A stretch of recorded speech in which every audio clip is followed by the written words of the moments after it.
Instagram. You gotta give this a second. And then it should connect, and then we start seeing it. Then we hit go live. Okay. Oh, there we go. What we got here? It's got some motion. All right.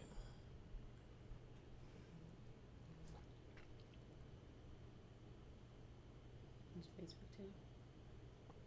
Yeah, let's see.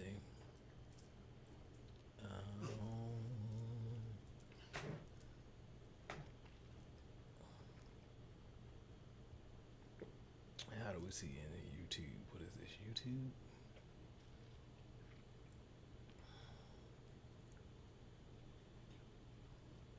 I think I need some lips. Excuse me.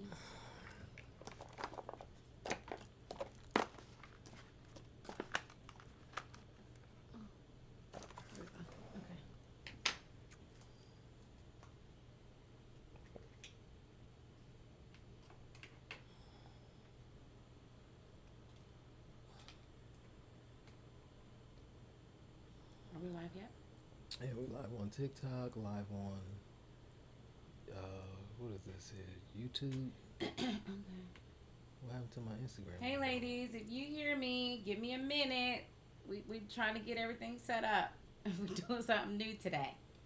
Lovebug is joining me today for our discussion. So bear with me. Oh, there we go.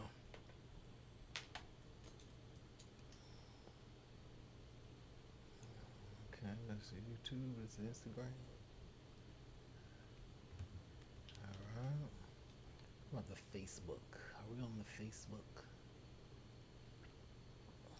Okay, Lovebug. Hey TikTok. No TikTok. Oh, you want to be able to see your face, put some lips on? Alright. Mm-hmm. Where's the chat? Like, where's the actual, where you can see everything? TikTok, you're not going to let us do the chat in the middle of the thing.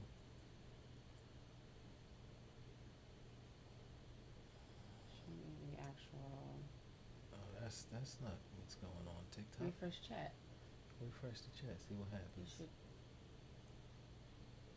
Oh, yeah, that's what we want, multi-stream. Lovebug. Hey, beautiful divas. Welcome, welcome, welcome. This is Shay, your girl, your love diva, Master Certified Love Strategist, voted top 5 love coach in the entire world. And I'm the best in the world at helping women to up-level into a high-value wife so they can attract their high-value masculine husbands. Today, we got Lovebug. Y'all say hi to Lovebug. Welcome, welcome, Lovebug. He's a little nervous. Lovebug does not like being in front of people, but I am bringing Lovebug so that we can have a Q&A. I want you guys to be able to ask all the questions that you have, and for us to be able just to have a candid conversation so that you can understand things from my expertise as the #1 love coach in the world and understand it from a man's point of view, and for us to really get an understanding on what are the mistakes that are keeping you single. So as you come into the chat, please make sure that you introduce yourself, say your name, where you're from, and a heart emoji. We're doing something new. Like, we're doing this thing where it's on the desktop and it's like multiple channels. So we have Instagram here, Facebook here, YouTube here, TikTok here. And if I don't see your comment, then just ride with me, baby. Okay? Because this is brand new. Okay? This is brand new for all of us. So bear with me and let's have a good time. So as you're joining, please leave your name, where you're from, and a heart emoji, and then we will get this party.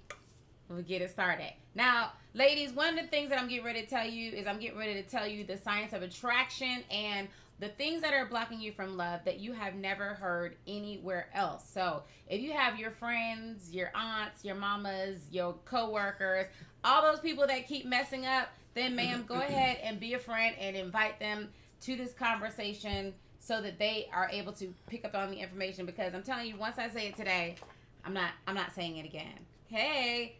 Okay, lady, let's try this again. Leave your name, where you're from, and a heart emoji. The heart emoji says we're touching and agreeing to call for a healthy, fulfilling, soul elevating love into your world. So please, if you're brand new, if you've never seen me live, leave your name, where you're from, and a heart emoji. If you have seen me live, then drop your name and your lipstick emoji that says that you're already part of the Divahood. Hey Deb from ATL, how you doing? Victoria from Greenville, South Carolina. And ladies, if you got your lipstick on, just put like your red lips, just drop that in the chat. Okay, that means that you're stepping into your feminine power. So make sure that you have your red lipstick and you put your red lipstick on. Elena, hey baby, how are you? Welcome. Welcome to the chat. AZ. Oh, you from Arizona? All right, baby. Debbie from Burundi. I'm so sorry. I don't think Burundi. Is it Burundi? Burundi. Yeah. Where is that? Where is that? Honey, I have never heard of that before, but welcome. I'm so glad that you're here. All right, beautiful divas. Okay, what I want you to do is I want you to talk to me. Tell me, what is, if you can ask Lovebug anything that you want. So put it in the chat.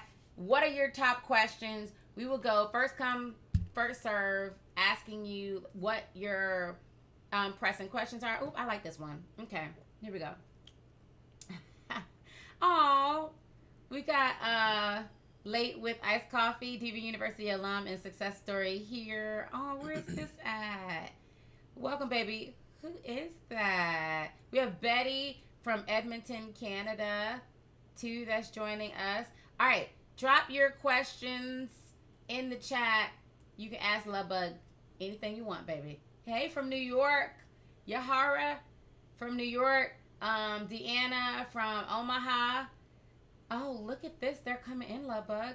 All right, this is good. Look at that. How did you know she was the one? Oh, all right, we got a question left. He's gonna jump right into it. So we're ready. Straight to the chase. We Don't in warm there. up nothing. All right, how did you know that I was the one, Lovebug? How did I know she was the one? That is a great question. And so first, if you know or if you don't know, we were high school sweethearts, and I just remember like when we met, it was like a movie. You know, I was sitting there, I was enchanted. It was a group of people, we all out on the football field, and then our eyes kind of met, and it was like I could hear heart music in the background. Yeah, it was like heart playing in the background, little heart, floaty hearts was coming up. Floaty hearts. Yeah, little floaty hearts. And so that's when I first saw her, and like right then it was just like immediate attraction. Like right then, it was more than just, oh, she's so cute. It was like something was going on. She was sending me something through the airwaves. She was sending me something, and I was picking up on it. I had gas. That whatever. I had gas. Lovebug. Fast forward, Lovebug. So fast forward. We started hanging out, became friends, and then it was like, it wasn't until we had both graduated high school. She went off to college. I went off to the Air Force. And I was just thinking about her all the time, and we would write letters and everything. And it was just like the sweetest like connection that we had. And it was just like, this gonna be my wife. I remember telling some of my friends in my dorm that, and they just clown me. This is 90s military, so they clown me. They was letting me have it. And then a couple years later. Wait, you were saying that like right out of high school? Yeah, no, this is when we was I was stationed in Japan. It was 98, 97. Yeah, but we was, okay, so this was right out of high school. This was right out after high school. Okay. And then we had been, it was maybe like I had been in the Air Force for like a year or so already. Mm-hmm. And then we had finally, was exchanging letters regularly. And then I just kind of knew, I was like, this is going to be my wife one day. And everybody was laughing and clowning me, calling me a sucker for love. Wait, Lovebug, can I tell them about that letter that you wrote, No. what you said about the Lion King? No. You can tell them when I go upstairs and eat. Lovebug, that's what they want to hear. Who when wants I to sneak hear? out the room, she'll tell you. Who wants to hear how sweet Lovebug was when he was writing me when he was in the Air Force? Okay, put it in the chat if you want to hear how Lovebug, how sweet he was, and the things that he said, and how it came full circle. Say I. Put it in the chat. Hey Dana, how are you? They saying yes, Lovebug. You gotta get the people. No, that's only one person. She said yes twice. That you only get to vote once. Wait a minute. There's like different ones. Like they're saying yes, Lovebug. Like We got like 3 different chats going on up in here. That's not even the this is Facebook like chat. a big old party. Right. Everybody's saying yes, so you gotta say yes. You gotta do it, Love Bug. You can do So it. all right, when Love Bug was in the Air Force, Love Bug would write the sweetest, and he's still like my favorite thing to get him. I don't need him to buy me stuff. I just want a card because he's so sweet when it comes to, writing love letters and the things that he puts in a card. And so when we were younger, one day he wrote me. He was like, "What if, like, it was the letter, but in the letter he said, what if we end up like Simba and Nala? Because when we were in high school, we watched The Lion King for the first time together." And he was like, "What if we end up like Simba and Nala and we end up together?" And this was like in '98, y'all, that he wrote this letter. And then fast forward, how many years after that? Like 10, 11 years later, we ended up together and we ended up getting married. Like it was more than that, wasn't it? It was like maybe 15 years because we lost contact after you left the Air Force and after I graduated. Right. So here's the thing. Here's how, let me tell you like how serendipitous us ending up together was. So Love Bug and I, we would write each other when he was in the Air Force. I went to college at Florida State. He would come visit me when I was in college.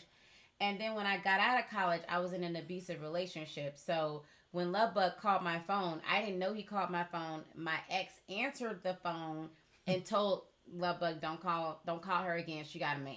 Okay. Then I didn't hear from Love Bug for 10 years. We didn't talk for 10 years. And then one day, I'm in a relationship too at this time. One day I get an opportunity to start recording for a reality show. And I show up to the recording. I don't want to do it. First of all, I don't want to go to the recording. I don't even want to do it. And so I'm talking to my boyfriend at the time. And I tell him I don't want to go to this recording. And y'all, it was my ex that told me, you should go. You never know what might happen. And this is why he's still my boyfriend. So I ended up going to the recording, and guess who's there? I hadn't seen him in 10 years. Love Bug is there. And we hit it off. It was like we never missed a beat. We ended up becoming best friends again. We was talking all the time. And before I would hang out with him, I asked my boyfriend at the time, I was like, is it okay if I hang out with my friend? And he was like, that's fine. So me and Love Bug, we was just friends. We was hanging out. But Love Bug was... First of all, this is why I tell you, ladies, stop lying to yourself by thinking that it's okay for your man to be best friends with a woman. I don't care. Unless that man is gay or you're gay, it's a no ma'am. That's not gonna work because that man in the background, if things go awry, then 9 times out of 9, he's going to end up you're gonna be the break glass in case of emergency. He's going to be attracted to you in some type of way. Are there rare exceptions? Yeah, absolutely. I have a friend who's like my brother, but I also respect his wife. So I'm not sitting on the phone with him having long conversations. If anything, I'm having more longer conversations with his wife than I am with him. Because at the end of the day, no matter how much we're friends, his wife should always take the best friend role. All right? So that's a nugget, a golden nugget that you need to put in your pocket. Men and women, no ma'am, cannot be platonic friends indefinitely. It's just not gonna happen unless they dated before or they're attracted to the same sex. So anyway, we were friends, we were hanging out, and then one day he invited me home for Christmas. So I went home, I met his family and everything else, and one of his cousins called us out like, you guys look like you have a lot of chemistry. Why aren't you together? And we was like a deer in the headlights. So we ended up leaving, and I was like in shock. He was in shock, and we went on about our business. But then like 2 days later, I'm driving down the road, and I hear God tell me that Love Bug is my husband. Now, keep in mind, we are just friends. We haven't even started dating officially yet again. And so me and God started arguing. Well, actually, I was arguing with myself because God said what God said, and that was what it was. And so then I pulled over on the side of the road, and I'm like, okay, God, show me what it is you want me to see. So then God showed me our life. Like I saw visions and flashes of moments in our life. And God said, if you marry somebody else, you're going to end up getting divorced because this is your husband. So then I ended up texting him. And when I texted him, I said, I love you. You are my best friend. I don't want anything to happen to our friendship. And as soon as I pressed send, the moment I pressed the button send, my phone dinged. My text dinged. And it was him sending me the exact same text. Lovebug, did you have a moment? Did God tell you at that time too that I was your one or something? Like, how was it that we text each other at the same time? The same thing, like. It was just a feeling, and I actually happened to be driving too. I was like, you know what? Let me just pull over here. And I you pulled over too? Sent a message. Yeah, I pulled over. I pulled over, and I remember I was in East Atlanta. I remember that day. I was in East Atlanta, and I was like, let me just pull over, send this message right quick, because she was on my mind. And I was like, let me just get this off my chest. So, sent the message. Now, I thought I had sent the message to myself. I was like, that's weird. Because I sent it, and then it lit up, and it came right back. And it was like the same exact message, almost verbatim. I thought I was tripping. I was like, what? Hello? You sent me a message. What are you saying? Oh, for real? Me too. No. Oh, yeah. Oh, that's crazy. Okay, but let's get into it. Let's talk about, like, if a man really loves a woman, will he cheat on her? No. Can you tell us more? What more is there to tell? No. I mean yeah, right. If he, generally, people are not, when they're not locked in, when they're not really connected to you, if they're not really into you, then cheating is not, to them, they're not cheating. In their mind, they're not cheating because technically you guys aren't together, or, even if he says so in his mind, he still doesn't feel connected to you. So he doesn't have a problem stepping out on you, So if a man is really in love, he's not even thinking about other women. It's a chemical thing. It's like, I don't even know. You want me to break down the science behind why? Break down the science. How many of you guys want to know the science behind why, if a man is really in love with you, he won't cheat on you?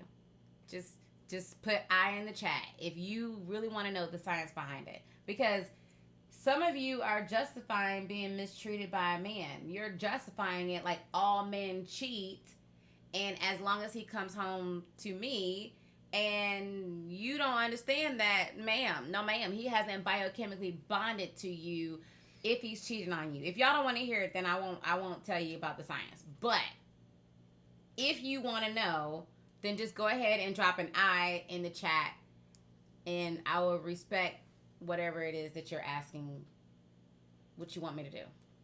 Okay? Do you want to know? Okay, overwhelmingly, we got people saying, all right, here's the science. So when a man starts to fall in love, this is what's happening. It is not enough for a man to really like you. It's not enough for him to be infatuated by you. It's not even enough for him to produce that vasopressin. The vasopressin is a man's bonding hormone, ladies. Your bonding hormone is primarily oxytocin. Now, a man bonds with oxytocin, but not like you do. So a man's receptors that catch the vasopressin are being covered by testosterone.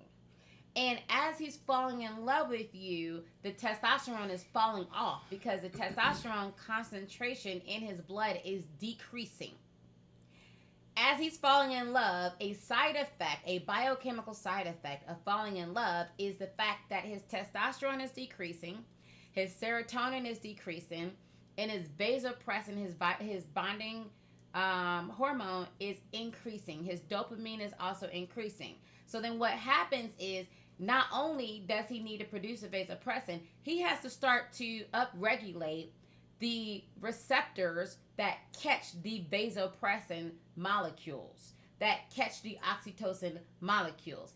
That's not going to happen quickly, ladies. According to Don Maslar, it takes a man on average 2.5 to 5 months in order to produce the vasopressin receptors. So, if you're having sex with a man, this is per science, y'all. This is the studies. If you're having sex with a man before he's produced enough of those vasopressin receptors, it's literally sabotaging you from this man really bonding and falling in love with you. It's also sabotaging you from knowing if this man's really serious about you or even worthy of you or not. So then when a man is falling in love and his testosterone is decreasing, it's releasing and exposing those receptors. But another thing it's doing is decreasing his desire for other women. If a man is biochemically falling for you, his body literally shuts down any idea or thoughts about wanting another woman. So, if he does want other women, then that means that he is not biochemically bonded to you, baby. Period and point blank. Okay. Let's go into the next question. I believe I was married for 20 years and found out he cheated. Several people, including myself, said he really loved me, but he had issues. I've said to this day that it's not over and he never loved me. He didn't even love himself to do things that he did. Here's the thing, y'all. First of all, you can't make a man or expect a man to love you who doesn't even respect and love himself. The most dangerous man for you to get with is a insecure man. How many of you know what I'm talking about? Say I. Put I in the chat. The most dangerous man. Yes, this is my husband, y'all. We have been married going on 11 years in August. Okay? They're like, is that your husband? Yes. This is Love Bug. All right?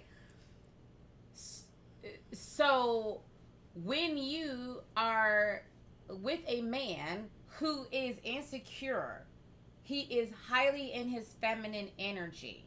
And you know that man that's in his feminine energy because you're the one that has to do and you're the one that has to think of everything. And he's the one talking about paying 50-50 and he's okay with having you do the majority of things necessary to keep the relationship together.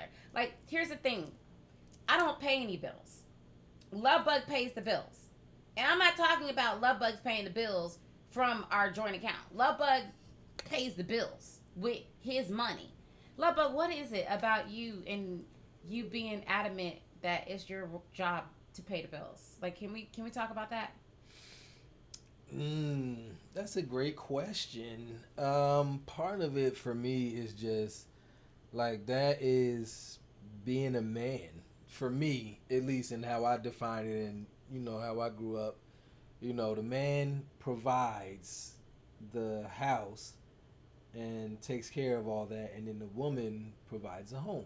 She makes that house a home. So I take care of all this so you don't have to worry about that. And then you can focus your energy on other things like building our home and building us up on that front. So, I make the turkey bacon and the tofu and you cook it.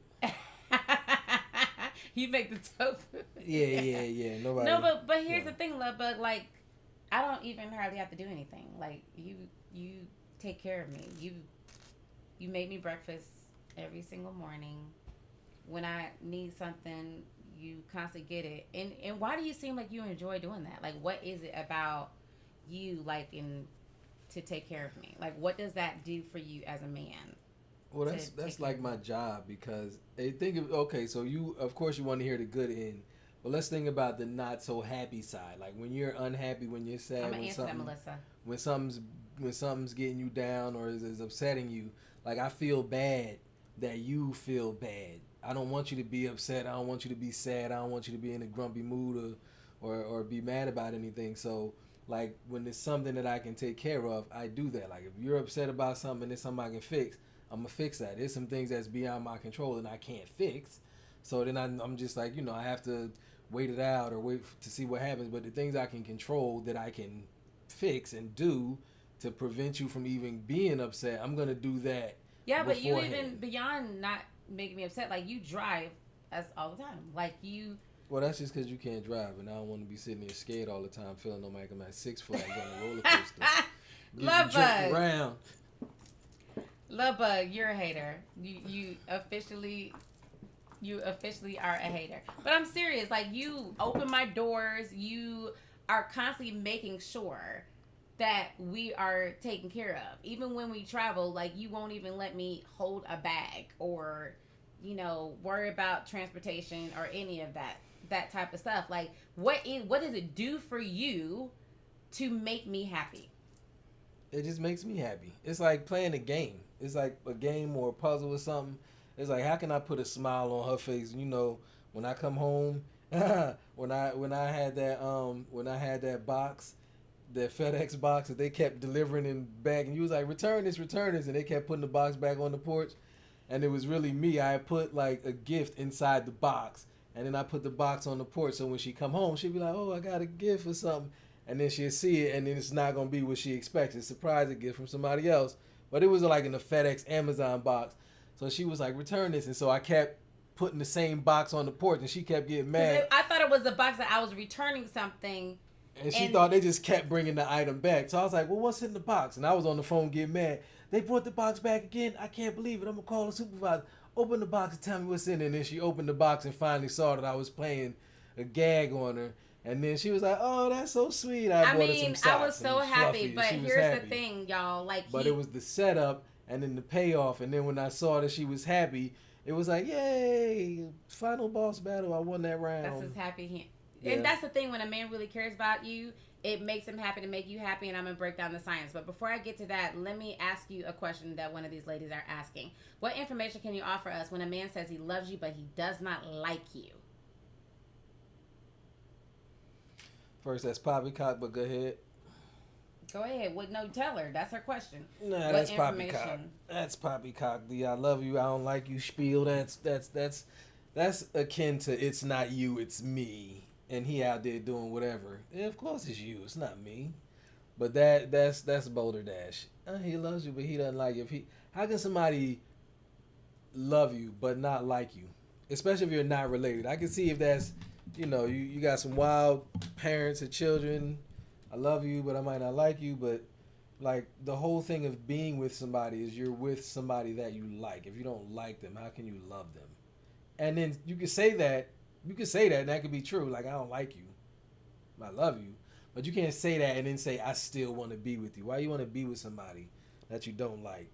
That just amounts to a whole bunch of nonsense. It's like those equations where you can't equate. It's like that. It's nonsense. Equations you can't equate. Yeah, anybody who's good at math, what do you call an equation that you can't like add it up? There's no regular real answer. It's non-equilateral or something like that. It's like that. You can't say I love you but I don't like you and then still want your goodies and hang around you and be around you and all this. That's poppycock. If you don't like me, then you don't like me. You can love me from afar, but if you don't like me, you don't like me. Period. First of all, ma'am, absolutely not. No, ma'am. No, ma'am. Am I saying the right things? Like, am I seeing what I'm seeing? Because I need to make sure that I'm seeing the right thing. Because that makes absolutely no daggone sense, ma'am. I like you, but I love you, but I don't like you. Doesn't make any daggone sense at all. Okay? It does not. The fact that you still deal with him, that's my concern. That's my confusion. The fact that in all of his audacity, he looked you in your face, ma'am, and I'm sure you got beautiful eyes, and he said to you, I love you, but I don't like you, at the lowest level of disrespect and disregard. And the fact that you was like, okay, all right, and then you thought about it and you slept on it, ma'am, and then you said it out loud with your fingers when you typed it on the screen, and then now you're asking it publicly, it means that you've abandoned yourself somewhere, ma'am, because absolutely, it's not adding up, ma'am. 1 + 1 does not equal 10. It doesn't. Nothing plus nothing equals nothing. You can't have one without the other, ma'am. It's just not. It's not possible. It's not possible for this man to love you if he does not like you. You're not his child, okay? Sometimes you can be in a position where I don't like my child's behavior, but to not like them, Sometimes I don't like it when my child gets grumpy when he's tired, but that doesn't mean that I don't like or love my child. But the fact that this man said this to you, ma'am, it sounds like he's been verbally abusive, is what it sounds like to me, ma'am. And the reason why I got all these glasses is I really am trying to see. I'm trying to have the vision for you to see your worth, to see that this man isn't a man. He's a Build-A-Bear. He's not that into you. And he bold-faced disrespected and played in your face, ma'am. And it's absolutely time for you to start to choose yourself. Love Bug, what are you doing? I'm trying to read the chat.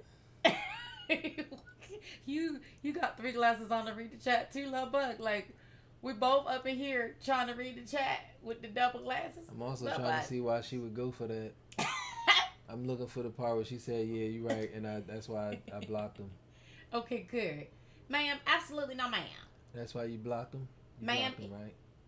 He was telling you a long time ago that he just was not that into you and he didn't respect you. Never, ever, ever, ever, ever let a man tell you twice that he does not love you and that he does not like you, ever. All right, moving along. Okay. After paying all the bills, does money ever become an issue? Lovebug, has money ever been an issue for us? Like, have we ever making none? Lovebug. What? Yes. Stop playing. Okay. Have we ever argued about money? Ever? Have we ever argued about money?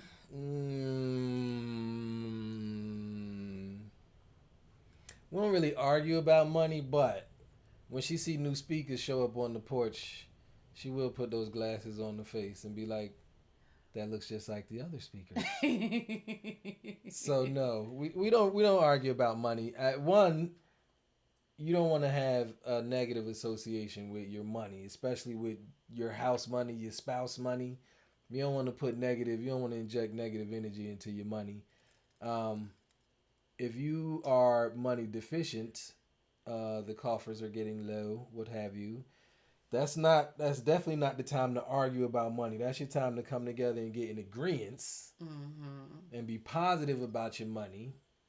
This way you can attract a positive flow of money. If you have that negative connotation with your money, you pushing money away. That's negative. You repelling money. So and we promise each other, like in the beginning of our relationship, we promise each other to never, ever, ever argue about money because we're partners. And here's the thing that I find with a lot of women, especially women that are like type A, make it happen women who are highly in their masculine energy. They tend to attract men who are highly in their feminine energy. So these men are going to be intimidated by you. They're going to be intimidated by your success.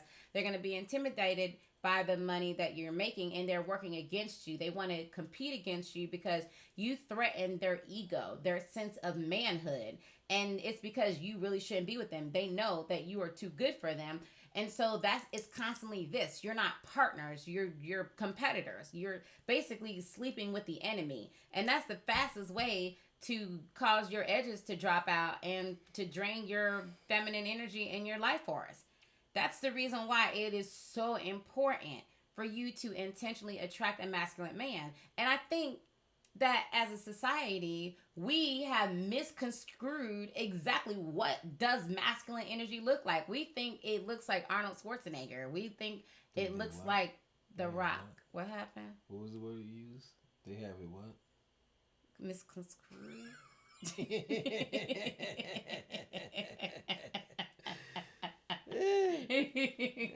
Close enough. Listen, they know what it is that I'm saying, Love Bug. Close enough. They know what I'm saying.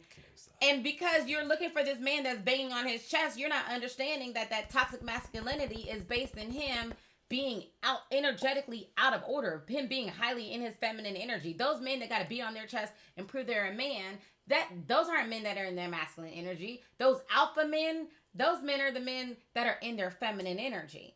And for a lot of women, because you didn't feel safe when you was growing up or didn't have a father figure, you're looking for a father figure or that safety figure in the man that you're with, but it's a false flag, ma'am. It's fake news.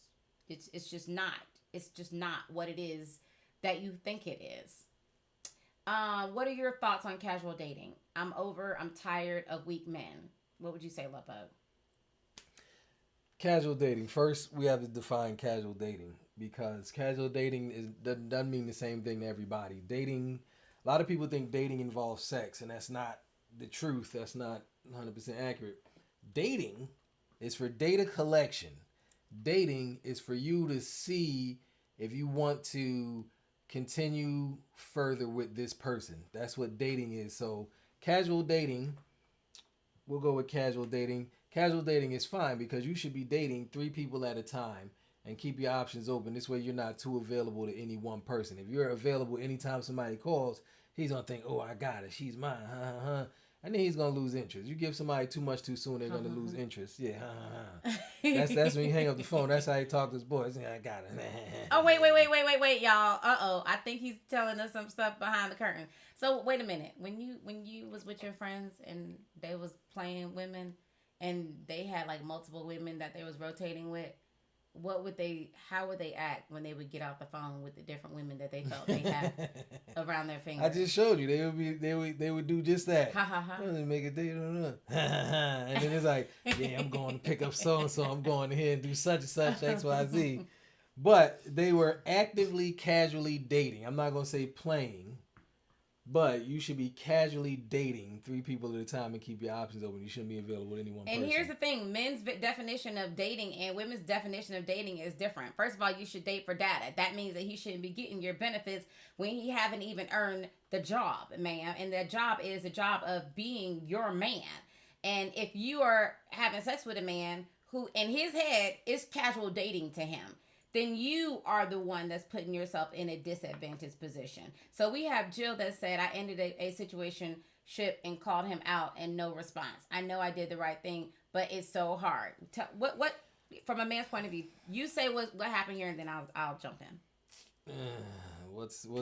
I'm not sure where to start with this one.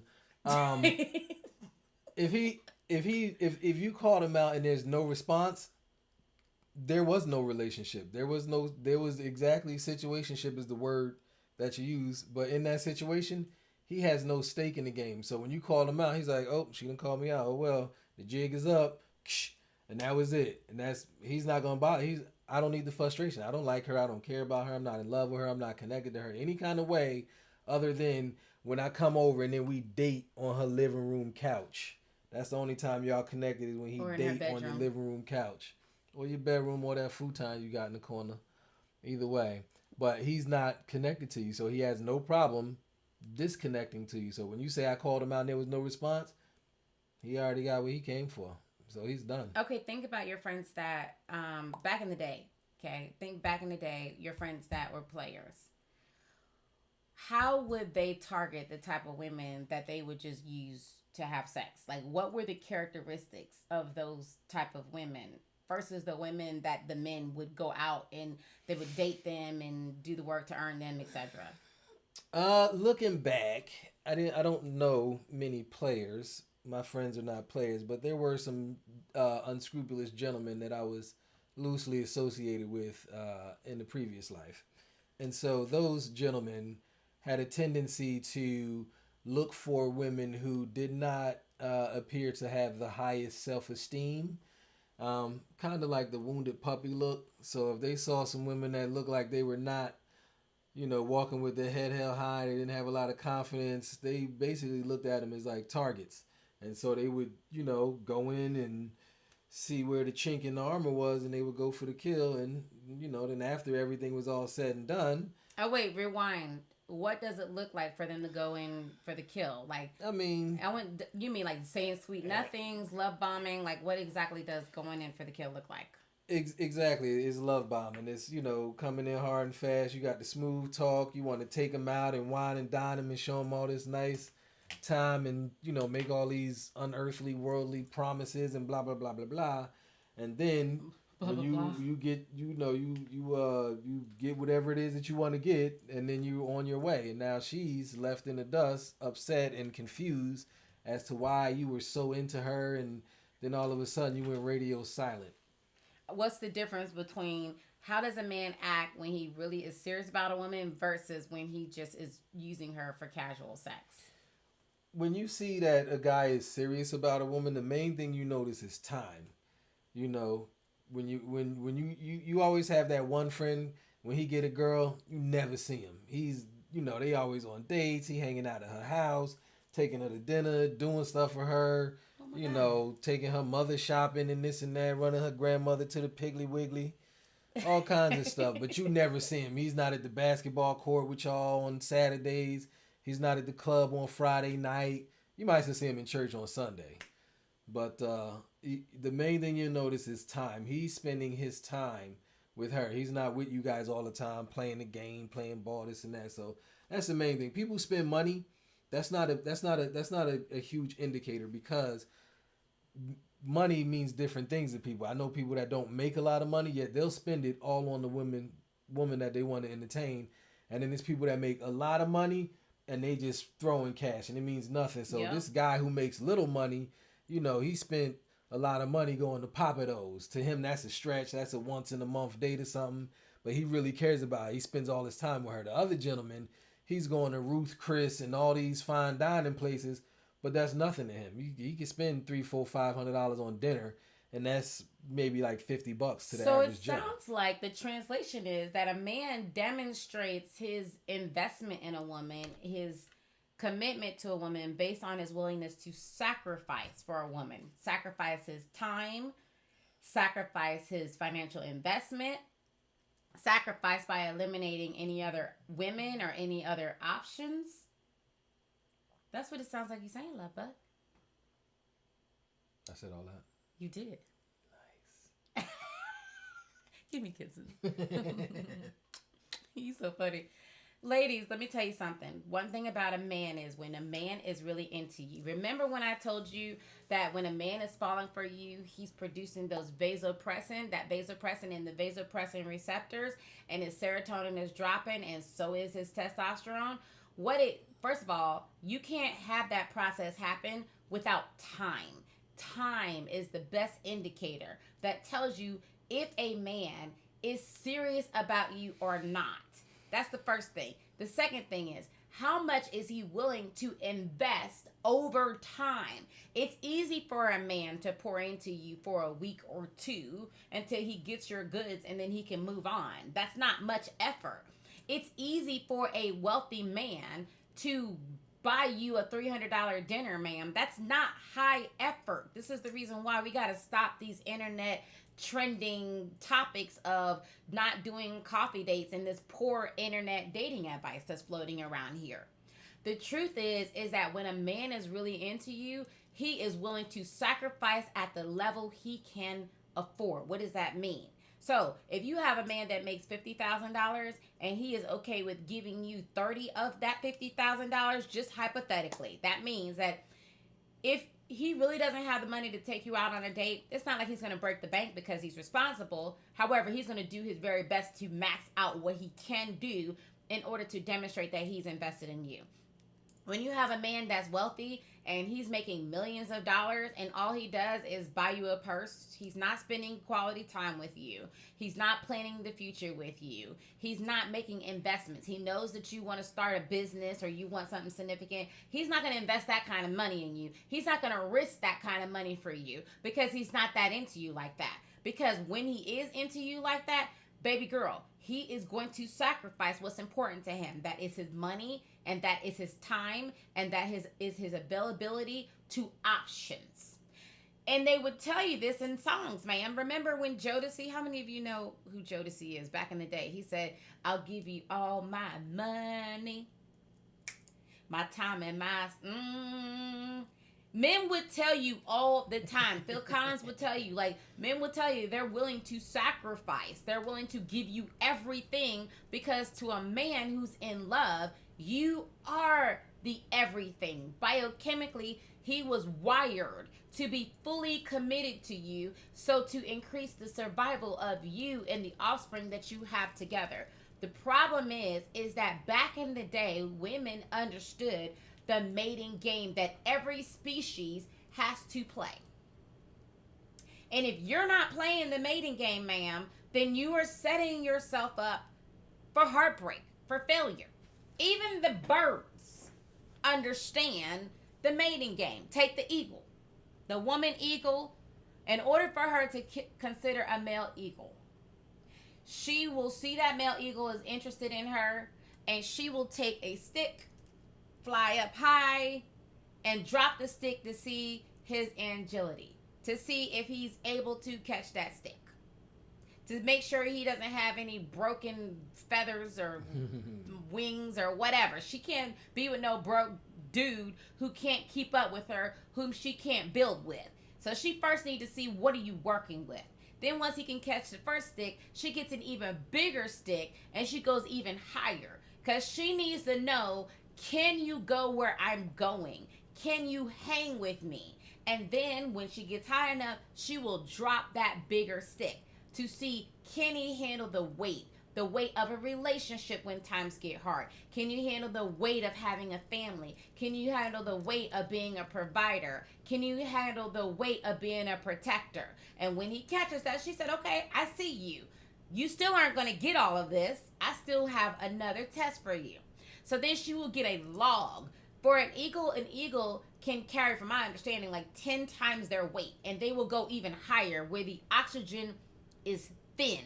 And she's carrying this large log, and then she drops it when she gets at max capacity. Because guess what? She's not going to hold herself back, because this little broke back eagle can't keep up with where she's going. She's not going to settle just because he gets jealous of her flying high. She's not going to play it small just because his little bird wings can't handle going to the altitude that she's capable of flying to. So she needs to make sure that he can handle her, he can fly with her, that he can build with her. And then she drops that large log, because she needs to know, if in the event she's out hunting and one of her little baby birds falls out of the nest, she needs to know that their daddy got them. Their daddy is going to protect them. That their daddy is going to be the kind of father that's going to set an example on how to build, how to fly, how to grow, how to build. So she's not going to play around by picking a man who is incapable of being a legitimate father to her offsprings. And then when you think that's not enough, her last and final test is she will fly high and make him chase her, and he will follow her. And then when she gets peaked, she will grab onto him and do what's called the death spiral. Read about it, man. Google it if you want to. Chat GPT it if it makes your heart happy. And she will spiral down, spinning and spinning and spinning and spinning, twirling and twirling and twirling until they get close to the ground, because she wants to know, will you ride for me? Will you die for me? Am I the person that you want for life? Bad boys for life. Am I that person? Am I your life person? Because if I'm not your life person, then I'm not trying to hang with you. I need to make sure you're serious. If that eagle man bird lets go before she lets go, he's not an option for her anymore. However, he shows his commitment by saying, you can have my life. You can have my commitment. I'm here for you. I'm here for our future family. I'm here for the empire that we are building. I'm here to provide and to profess my commitment to you. I am here for you for life, and may death do us part. And that's how she determines her mate for life. But here we got women.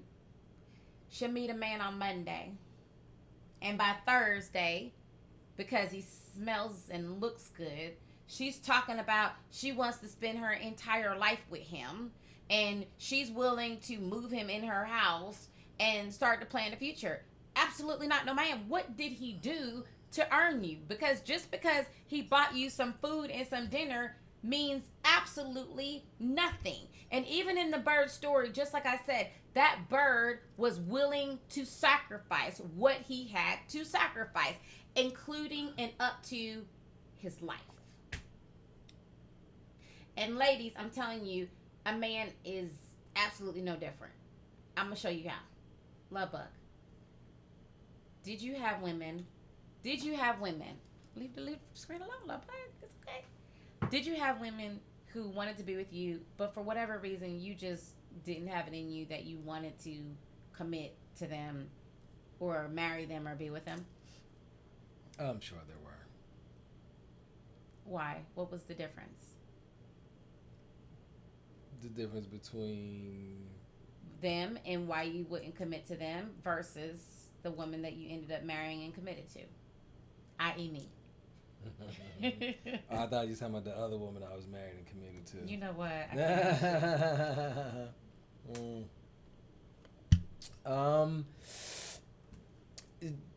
I think the thing that I noticed about myself is that I don't like women who what's a good way to put this?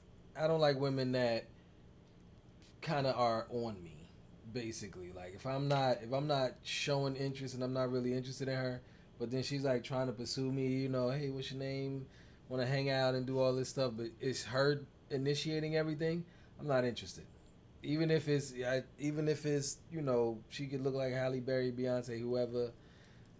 If I don't have it for you and I'm not chasing you or pursuing you, if there's no thrill of the hunt, then it's just, it's like, man, there's nothing there. So like Tupac said, you don't want it if it's that easy. Yeah, it's wild. Like it sounds like, you know, you would think men want, oh, she's already into you, you don't have to work for it, but there's no challenge, like there's no connection to be built there. Like you build this connection, you know, when you are trying to pursue this person. So when you do, it's like, hey, can I take you out for coffee? You know, that's a little win. You get a little dopamine hit. Yeah, she said yes. You go out for coffee. You know, things may or may not work out. You get there, she might be a weirdo. She might knit cat sweaters, or he might knit cat sweaters. You know, little miniature cat sweaters, and then the house smell like cat litter all day. And that's so, you know. But I've only spent 15 minutes with you, and you told me about your cat knitting collection, and this was fun. Maybe, you know, maybe not some other time, at all. Period. So you're saying that if you're just not interested, you're not interested, and what also turns you off is somebody pursuing you is a turn off to me. Somebody said that, but men will pick up whatever's in the beginning. Later on, they will change their persona. What do you say to that? Like, in the beginning, a man will say whatever, and then later they will change their person. How many of you guys have experienced that? You had a man that in the beginning, he said, you know what? I ain't had no man, but I've experienced that. You've experienced what? Like a woman acting one way in the beginning and then changing, or seeing other men be like that? I've seen it on both sides of the coin, both sides. And to me, I think that's a valid point. Some people will put on this facade. A lot of people will put on this facade. They got the persona. They have their public persona. They have their personal persona. And then they have their private, real self. And so, like some people have mentioned, they can only keep up this facade for so long. That's why you want to date somebody and you want to give them some time. Because people can only keep up that facade for so long. And then when you guys are dating, meaning you're actively doing things and experiencing things together, then you can see this person's persona, because they might be all happy and sweet and cool, and then y'all go from coffee to dinner, and now he was cool with the barista up at the front when he just had to order his drink one time, but now this waiter is coming back and forth and he's getting perturbed, and so he's trying to talk to you and lay his sweet rap, his sweet game down to you. And then this person keep coming back and asking him stuff. And now he's like, yes, just give me the water. And then he's snappy. And now you can see, oh, this person guy ain't get issues. And so hopefully you can find out something like that early on. So they have this facade. Y'all done hung out. Y'all done went to coffee. You know, you might have did something fun, Dave and Buster's or whatever. But now you're at this quiet restaurant and now there's nothing to distract you. And so you're talking to this person and he's bored and he wants to hurry up and get through it, and he's getting antsy because you're looking all fine. You just slipped on your red dress, your high heels, and some of that sweet perfume. And so now he's all like, he's in full wolf mode. Wait, not the eyes. He's in so full basically, wolf mode. love bug. Let me translate, because he's really saying a lot, ladies, and we miss the signs. You're missing the signs. If you can just give yourself the time and the space to truly see a man. Of course, everybody is wearing a mask. Write this down. Every man has 3 faces. Put it in the chat, 3 faces. Okay? I'm about to teach you something that once you understand this, it will change your life. Put it in the chat. 3 faces. 3 faces. 3 faces. 3 faces. Every man has 3 faces. I'm getting ready to tell you what those faces are. And this is what you're experiencing when you meet a man, that in the beginning, this is the way he's acting. Then when you get in a relationship, he acts some way else, a different way. And then you get married, and then he's a monster. Okay? 3 faces. Every man has a public face, a private face, and a secret face. Every man, I'm going to say this again, has a public face, a private face, and a secret face. If you forget that when you're dating, then baby girl, you don't know who you're sleeping with. You can literally be going to bed with the devil himself. He has that public face that he wants the world, the way he wants the world to perceive him. Yes, like a little angel. Then he has his private face that he only allows those who are super close to him to act, where he will allow some of his weaknesses to show, where he will allow some of the dark side of him to show. Okay? He might poot in private, or, you know, leave his underwear on the floor, or whatever his nuance is. However, you want to wait to see a man's secret face before you give up your Victoria's Secrets, because the secret face is the face that comes to bite you. The secret face shows his character. It shows his fears. It shows the demons that he's battling with. The stuff that he doesn't want anybody to find out about. The stuff that literally only a wife who has been with him for quite some time, love bug, act normal. Only somebody who has been with him for quite some time will be able to see that secret face. So you want to give yourself an opportunity. They like, what are you doing, love bug? Tell them what you're doing, love bug. I'm demonstrating the many faces. What is it again? We got the public face. What is it? And then we got the private face. And then we got the secret face. Love bug, you ain't got a bit of daggone sense. You know that. So if you have sex with a man when he's in the public face, ma'am, then that you playing complete Russian roulette. Then if you have sex with him when he's having a secret face, then you basically playing, hey Rashad. Then if you have sex with him in his secret face, ma'am, then you just setting yourself up. Because when you have sex with a man, you are producing oxytocin. And that oxytocin is causing you to get addicted. Literally. How many of you guys have ever been with somebody, and while you're with them, you're like, why am I here? Like, I know I need to leave. I know he's not good for me, but I can't let him go. How many of you guys know what I'm talking about? Say I. Say I. Put it in chat.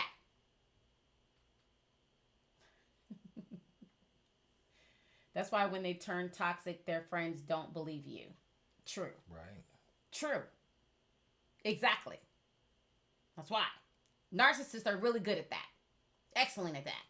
The friends, ingratiating themselves, their coworkers or what have you, they believe that they're somebody else when they're not. And everybody thinks you're tripping. You tripping? He's so nice. Absolutely. Absolutely. So first mistake is, ladies, having sex way too soon. You having sex with a man who's a nacho. Okay? Stop having sex with nachos. Men who are not your man. That's an absolute no ma'am. You want to wait until you are in a fully committed relationship with this man that he has earned you. And I'm not just talking about after a week or 2 or some niceties on the phone, or just because he bought you some dinner and then now you want to jump into a relationship with him after 2 weeks or a month. No, that's not enough time for you to really get to know him. And then the second thing is that you keep believing based on what he's telling you, what he's showing you with that public face. And number 3, you're not giving it enough time for him to produce that vasopressin and those vasopressin receptors, and enough time for you to be able to discern and see if this man is who he says that he is. And then the third thing is, ladies, what do you want? I want you to put in the chat, describe to me what kind of man do you want? What kind of job does he work? What kind of money does he make? What does he look like? What is his personality? How does he treat you? What is it that you want, baby? Put it in the chat. Do you know what you want? Do you know what you want? Let. I think these are all the same chat. Yeah, I think it is. I think it's coming in. Yeah, it's coming in properly. Go to Instagram though. The other way. Oh, this one. Okay. One more down here. Instagram. What about his normal ugly face? His ugly face too. Yeah. Ugly face. Even too. the ugly face too, baby. But don't be fooled. Ugly face does not mean that he's gonna be a bad spouse, and a pretty face damn sure does not mean that they're gonna be a good spouse. Cause all y'all right now are thinking about that one pretty boy you had, and he wasn't spit. Think back. Put that in the chat. And y'all listen. Can I just tell you the truth? Can I just talk candidly to you while you trying to figure out what you want? Because a lot of you don't even know what you want. Like we only had Brandy say what she wanted. She said she wants stability, kindness, honesty, but nobody is, doesn't know what they want. Focus on what you want, not what you don't want. But don't I'm gonna tell you this. the truth. And ladies, I know you know what I'm talking about. How many of you have been with a pretty boy? You know what I'm talking about. You've been with him. And you was just so disappointed. Like, you was disappointed because this man he talked a good game. He looked like he could throw down. And he was extremely disappointing when it was time to show up, ma'am. And he was very feminine. He wasn't the type of man that took action. He wasn't the type of man that add value to his life. All he was pretty disappointing. How many of you guys, she said, yeah, it didn't work out. How many of y'all know what I'm talking about? A lot of them, especially like the gym bros that they just got to be in the gym and they want all the muscles. They were basically skinny boys that didn't get picked by the girls in high school. And so they want to work out so that they can feel like they're significant, so that they can be seen. And all they see when they look in the mirror is that skinny little boy who didn't get picked on the basketball team. And he's constantly trying to feel like he's significant. That's all he is.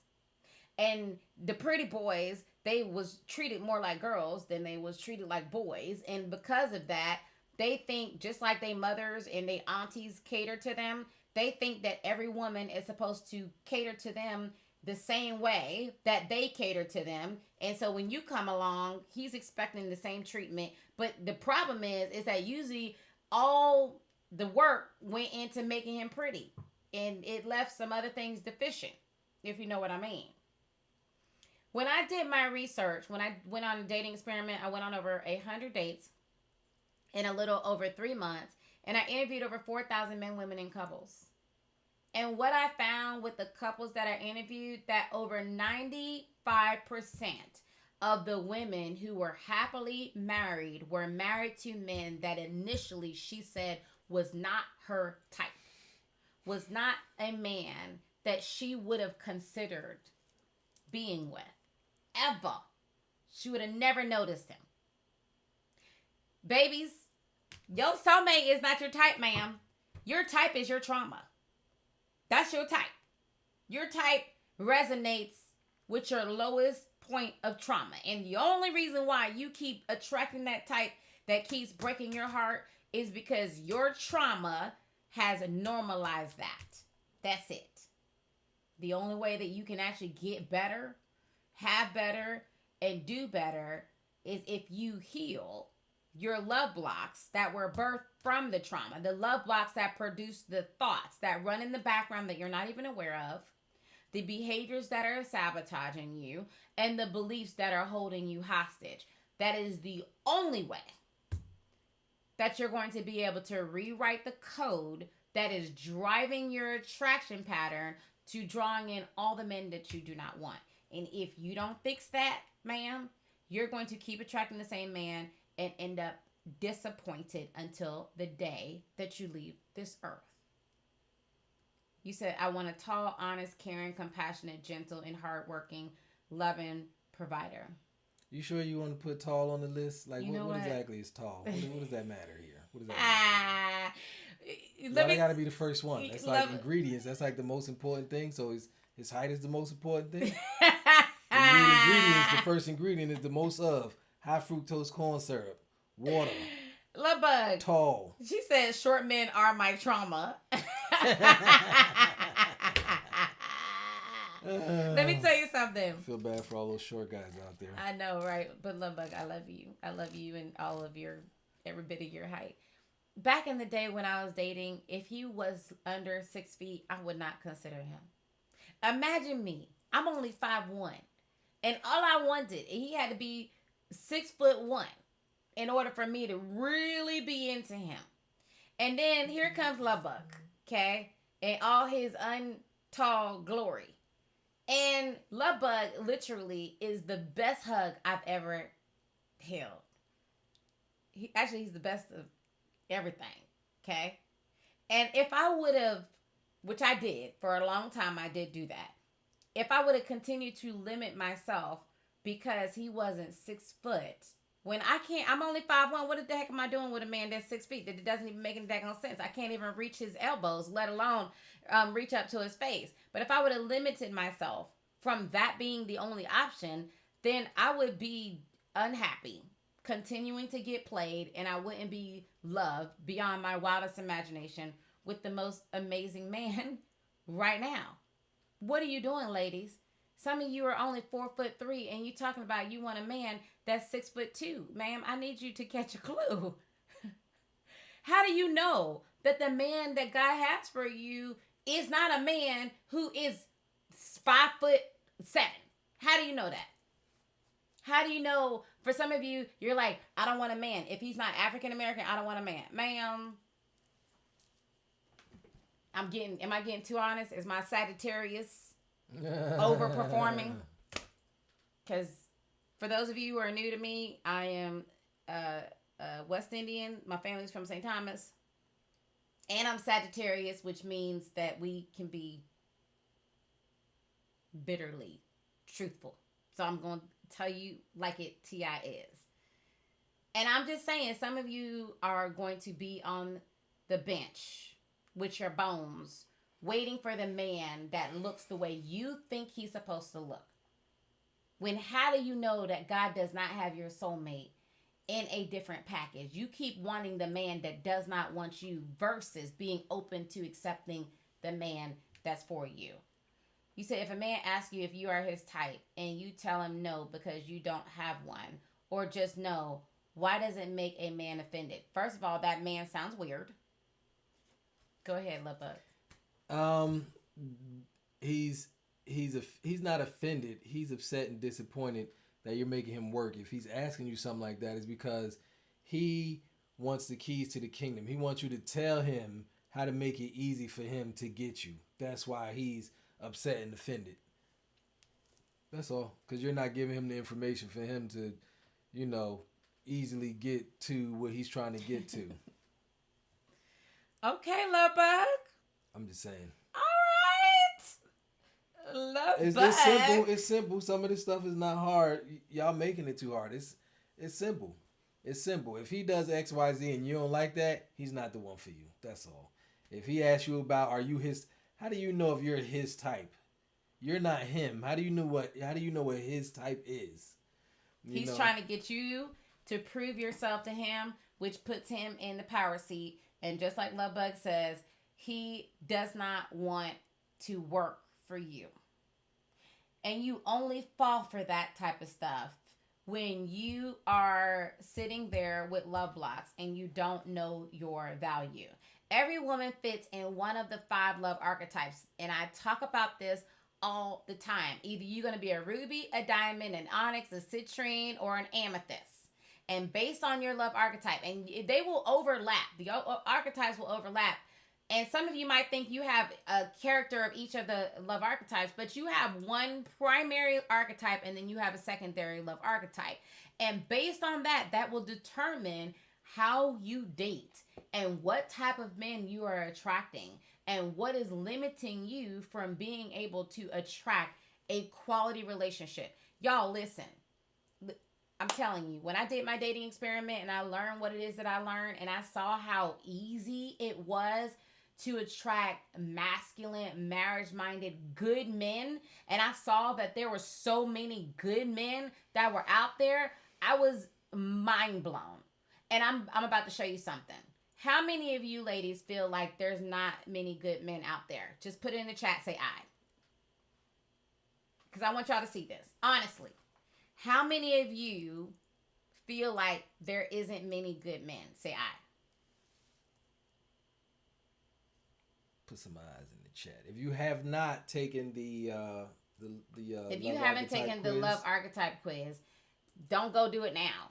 Cause don't leave the assessment. I mean, don't leave the assessment. But it is, what is it? Love success quiz. Love success quiz. I don't have my phone on me, so I can't look up the links. .com. Yes, but if you don't know your archetype, take the quiz after this live. We'll drop the link in the chat. Don't just be sitting here and be like, oh, I'm a diamond, because that's not what it means. You're playing yourself. So take the love archetype quiz first, and then get some understanding. That's the start right there. Now, I'm about to break it down to you. I'm going to break down the fast version of the archetypes if you want me to. How many of you guys want to hear exactly more about the love archetypes and what you potentially are and how that's affecting the type of men that you're attracting? It's even affecting you from being able to marry your husband, your soulmate, who's going to love pouring into you. You heard Lovebug talk about like how he loves pouring into me, how he loves paying all the bills, how he loves making me happy. Like, how many of you guys want to be able to attract that kind of man and figure out what is keeping you from being able to attract that kind of man so that you can attract that man this year? If that's you and you want to hear about it, put it in the chat. If you don't, then we can just move on to something else, ma'am. This is your world. You tell me what you want to do. I'm about to start playing the Wrap It Up music because my friends are getting cold. Okay, so the Ruby is that type A, make it happen woman. How many women here are in a leadership position or you're in a demanding career where you oftentimes operating in masculine energy? Put it in the chat. How many of you are the type of woman that all your friends go to? You're the one that has to handle everything, think of everything. You were the most responsible sibling. Oftentimes it's the firstborn that ends up being a Ruby. You are the type of person that is real particular about keeping your circle small. You're not very trusting of many people. You don't let many people in. How many of you are that? Now, I'm about to show you something. If you are a Ruby, put what your career is in the chat. Okay? What is your career? What type of position do you hold in your everyday life? Put it in the chat. Because usually Rubies are like, yep, they are the nurses. They are the doctors. They're in some type of leadership in the medical field. They're the HR managers, professors. Yes, ma'am. Office and finance manager. Exactly. Human resources, project manager, sales. Rubies are definitely in sales. Very, very sales. It's being a stay-at-home mom is a whole job. Okay, it's probably the hardest job you can do on this planet. Business Kudos office, to you. federal officer, court reporter, paralegal, medical field, entrepreneur. Yep, Rubies are oftentimes entrepreneurs, business owners, risk manager, and entrepreneur. Okay, president of community, social worker. Yep. CEO of 3 businesses, RNA, court reporter, cybersecurity. So your Rubies are going to be those take charge type of woman, those make it happen type of woman. You don't have to tell a Ruby what to do. She's going to figure out a way. She's going to make it happen. The only problem is that she has a hard time receiving. And because she has a hard time receiving, because she's constantly operating in her masculine energy, She often encounters relationships, friendships, personal, and in love, where she feels like she's constantly giving and not really getting. And she oftentimes feels drained. She feels like there's nobody that really has her back. She's been waiting to exhale for so long. But there's nobody there when it's her turn, when she's the one that needs to break down, and she needs somebody that's going to really be there to support her. And narcissists love to break down a ruby. She is a master at attracting narcissists and man babies, feminized men who want to be taken care of.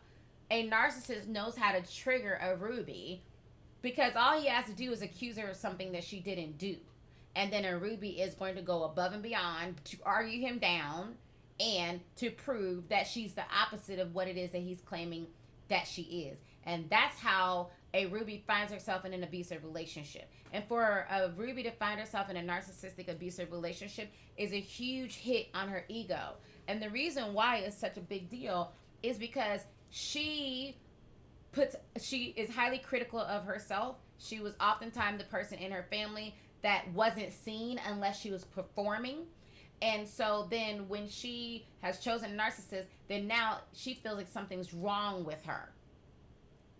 And because of that feeling, which is the worst thing for especially a ruby to feel, she now doesn't trust herself. The biggest offense of a man breaking a ruby's heart is that he took away her ability to trust herself. So now she's afraid of making the same mistake, which means that she will either intentionally choose Build-A-Bears, because at least it's predictable and she can say that it wasn't her, or she will avoid love altogether. And rubies are the ones that will be by themselves after the first heartbreak for years and years and years. How many of you guys know what I'm talking about? If you're a ruby. Now, the next one is the onyx. The onyx are your empathic woman. The empathic woman, she is the type of woman that feels like she's empathic. She can sense things. A lot of times, empaths are very spiritual too. So their instinct will tell them something, but a lot of times they don't listen to their gut instinct. Not when it's them. They can tell their friends when they see that they're in danger. They can predict when something bad might happen to somebody else that they care about. But when it comes to them listening to their own instinct, oftentimes they will neglect their own gut instinct and fall into the danger that their body at some point warned them about. They lack boundaries. They can be people pleasers. And as a result, married men and men who are emotionally unavailable and narcissists love the onyx woman. And then moving right along, we have the diamond. And for a diamond, it doesn't matter how much she has going on. It doesn't matter how beautiful she is. It doesn't matter all of the things that she has to prove that she is a valuable woman. In her mind, because of her childhood or feeling neglected or feeling like she wasn't enough, she feels like she has to earn love or prove herself. And she often attracts men that are constantly making her tap dance to prove herself to them. Men who don't see her, men who don't value her. And then we have the citrine. The citrine grew up in a household where she saw abuse and or experienced abuse, and so she tends to attract abusers. And then last but certainly not least, we have the amethyst. And the amethyst, surprisingly, is the largest population in the world of single women. The amethyst has experienced sexual trauma at some point. Either she was inappropriately touched or she experienced some type of sexual trauma in childhood or at some point in her life. And because of that, she has this gaping wound that reflects a shame that attracts men who can't love her. They are the lowest bottom of the barrel men. They will cheat on her. They will mistreat her. They will take her for granted. They will not be the kind of men that can commit to her long term and fully love her. So, based on your love archetype, it doesn't matter how much in your mind you know better. It doesn't matter how much you're like, okay, I'm going to do something different the next time.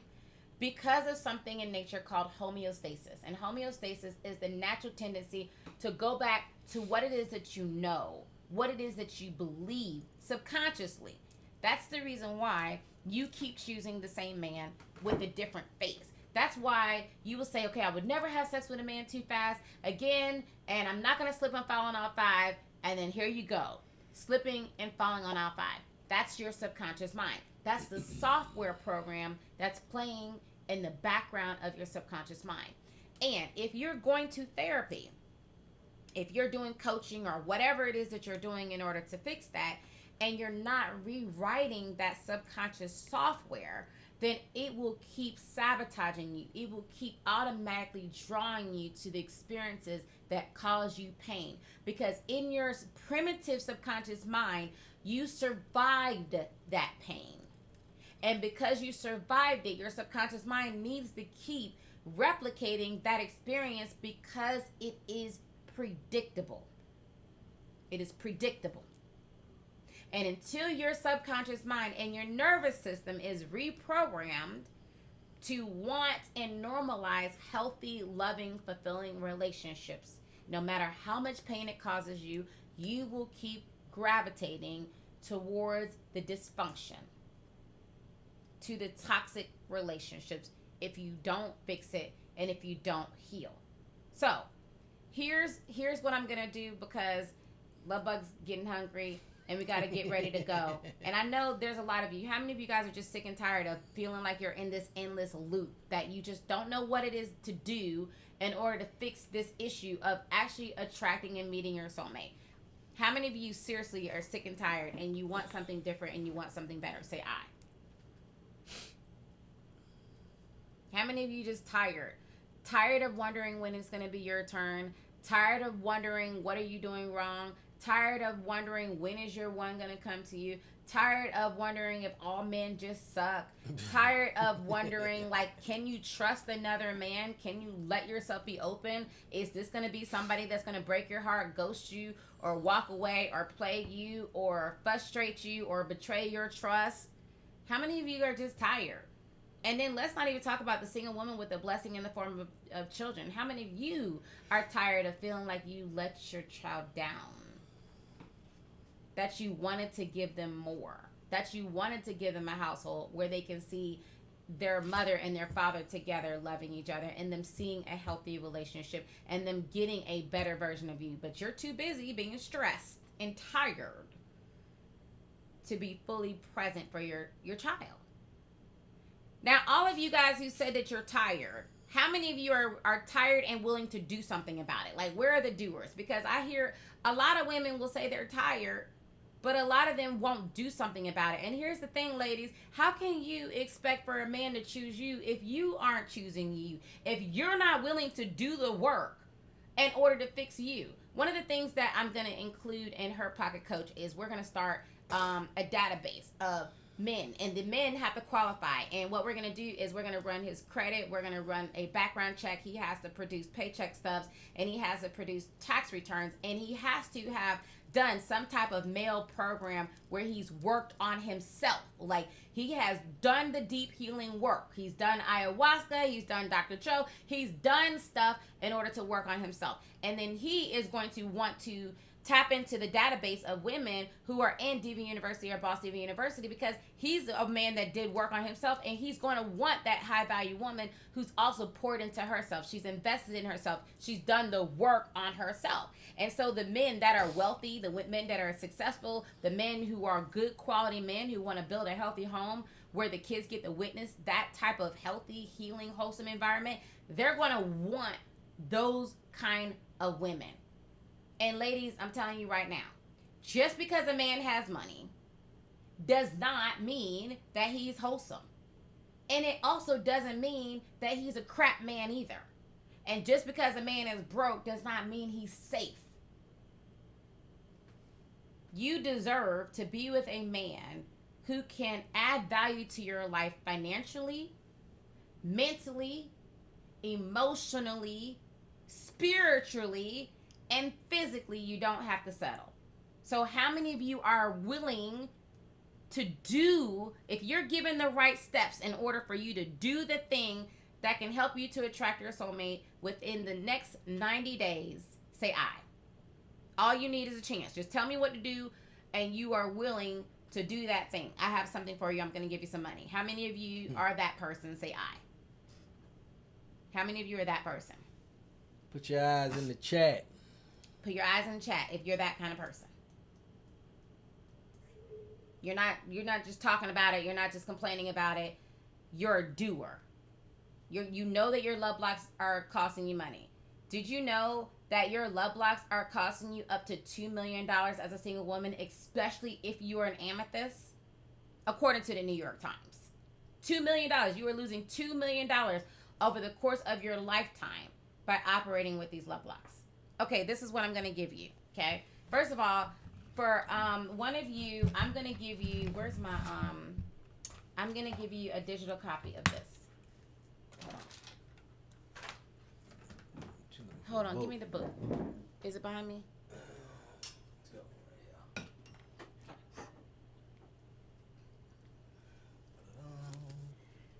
For one of you, I'm going to give you the hard button. We're going to mail this out to you, okay?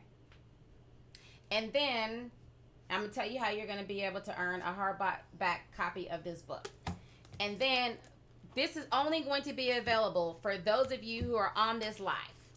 For those of you who are on this live, let me tell you what this is. This is like the Bible of dating that only my elite divas get. Like if you're in BDU, Boss Diva University, you get this. And what this is, it outlines the red flags, the green flags. What should you ask a man on the first date? What should you ask him on the second date? What should you ask him on the third date? What answers are you looking for that will determine if he's the kind of man that you would consider him?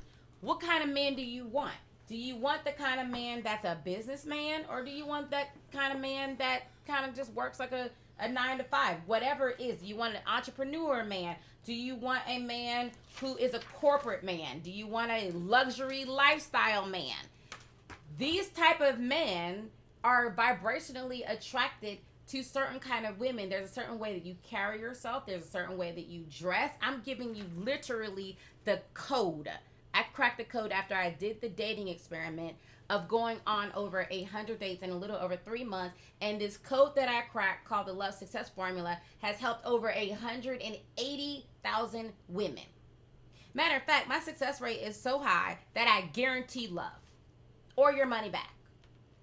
You go through the Love Success Formula, you don't get love, ma'am, I will give you your money back. That's how confident I am in order to help you. But anyway, I'm going to give this to you for those who are serious about fixing this and choosing themselves. So what I'm going to do is, for those of you who book a love mapping call by going to lovemappingcall.com, automatically I'm going to give you this $2,700 Bible, this dating Bible called the Love Success Compass.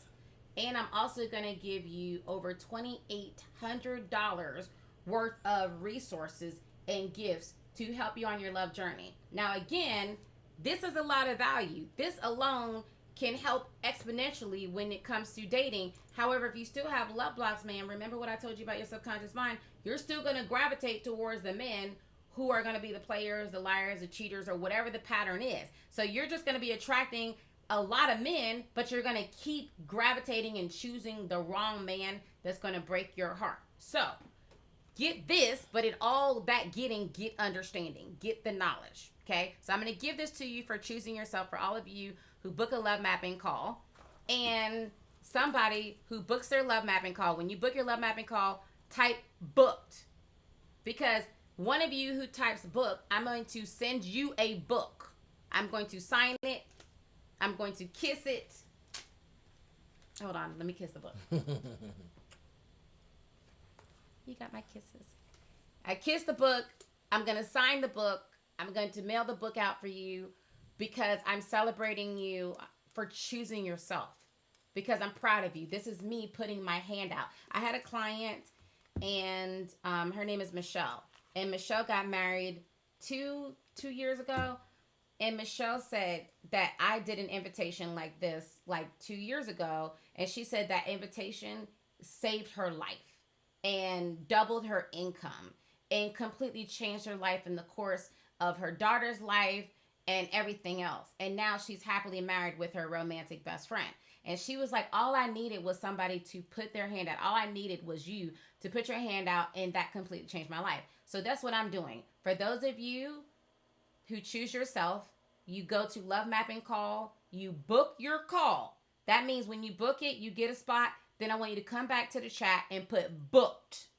Out of those of you who type booked, you have to book your call, ma'am. You can't just put booked, okay? When you book your call, you're going to get this when you sign up for your call, which is worth $2,700. You're also going to get access to over $2,700 worth of resources. And one of you who types booked, I'm going to gift you. I'm going to mail this to you. I'm going to sign it to you from me, a hard copy cover of my book for choosing yourself. Okay? This is the Single Diva's Guide to the Science of Attracting Love.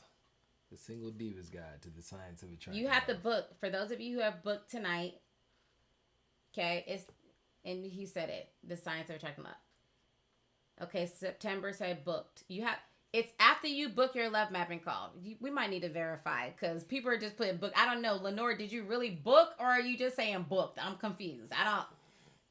That's okay. If they booked, we'll have them. We'll have them in the. We'll have them on the calendar, and we'll be able to see. So. But when you book and then you put booked in the chat, one of you who puts booked after booking in the chat, and we verified it, I'm going to send you a copy of this book. This book is $49, a hardback copy. You're going to get it. So basically, I'm giving you money. I'm literally giving you money because you're choosing yourself. And because you're choosing yourself, you're literally going to get the keys to the kingdom to attracting high-value masculine men who make a significant amount of income, who knows how to treat a woman. He's in his masculine energy and knows how to love you. But more important than that, because that's just a side effect, you're going to get you back. You're going to get the ability to trust you back. You're going to get the ability to be able to love you, fully accept you, be balancing your career, and be able to show up fully for your kids if you have kids, or even if you want kids and you haven't been able to have kids, you set yourself up so that you can have not just any family, but a healthy family. That's why I'm here. I'm here because when I was growing up, I had to witness my mother be abused on a day in, day out basis. I had to watch helplessly, not being able to do anything in order to help her. And honestly, I wanted to be a pediatric cardiologist. Like, I wasn't planning on doing any of this. And frankly, the reason why I do so much and I pour so much into my business, into the programs, into helping women is because every single one of you are the mother that I couldn't help when I was a child. My biggest payoff is when one of you guys give me a testimonial. When you say that, Shay, I was done. Like, I was ready to end my life. And I have a son. And I wanted to give up. I was tired of feeling the pain. I was tired of being mistreated. I was tired of being overlooked. I was tired of carrying the weight of doing it by myself. Coming home to a quiet house day in and day out. Even though I had friends all around me, I still felt alone. And I was done. And because I got the gift of myself back, because I was able to heal my love blocks and learn the strategy for being able to attract healthy love, not only am I in a healthy relationship, my relationship with me is healthy. One of my clients is married. She just got married last week. Another one is getting married in 2 weeks. I got a client that's pregnant. One of the things when it comes to this journey, ladies, is you're going to get love. Promise you. Love is going to come to you. And for some of you, that scares you. The idea that this is going to work for you actually scares the mess out of you. I could feel it. I feel one of you guys on here who knows. You know your soulmate is close to you. You've been wanting to find your soulmate, but you're scared of actually meeting him because you're afraid you're the one that's not good enough. That you're the one that's going to mess things up. Now, I don't know which one of you guys are going to be honest and share that. But if you want, because one of my gifts is, when I was younger, I discovered when I was 5 that I had the gift of seeing. So I can see into people's past, present, or future. And all my lives, how many of you guys have been on my lives where I've done a reading? Like, just put it in the chat. If you've been on my lives where I've actually done a live reading, go ahead and put it in the chat. congratulations for those of you who have been able to secure a spot, because it looks like you guys are booking it all up. And make sure that when you book at lovemappingcall.com that you put book in the chat so that we have you locked in and we have you for the raffle to be able to win a copy of the hardback, copy of the book. If you have any issues booking or with the calendar or anything, make sure you email support@shaybetter.com. Support@shaybetter.com. D Woods booked via IG on your link, but the calendar didn't come up. Okay, tell Aaliyah she booked.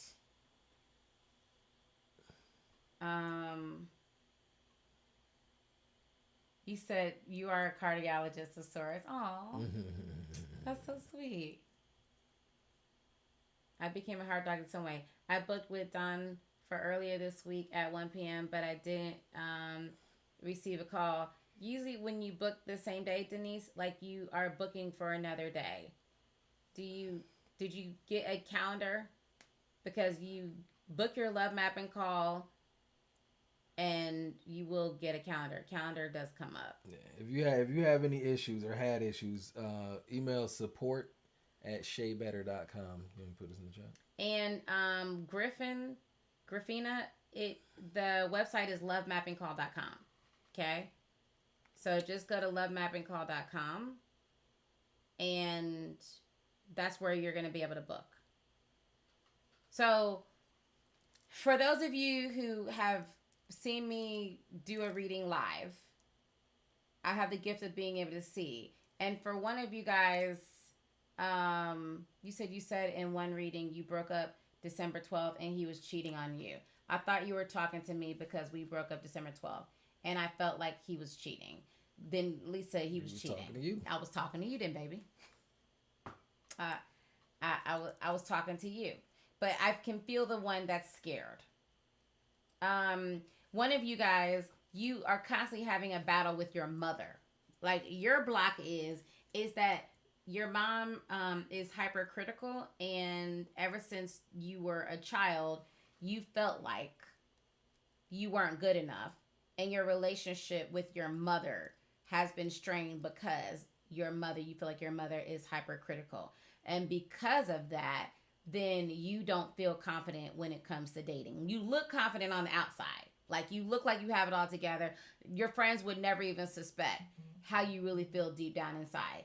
And you know that it's you because the other day, first of all, ma'am, you drink too much. Okay? I'm just being honest. I think maybe I should step out. Yeah. Love you. Thank you. Shout out to everybody whose first live this is. This is my first live too. Welcome, Brandy. We're first live together. Stephanie. Congratulations, Veronica, for booking. If I didn't cut too close and you know that I'm talking to you, then just say that's me so that I can continue to do the reading. If I have a permission to do the reading, I will do it generally. I won't call you out if you don't want me to. I will just say what I see. However, if you want me to finish the reading and I'm talking to you, then let me know that I'm talking to you. Okay? One of you guys have been in a relationship with,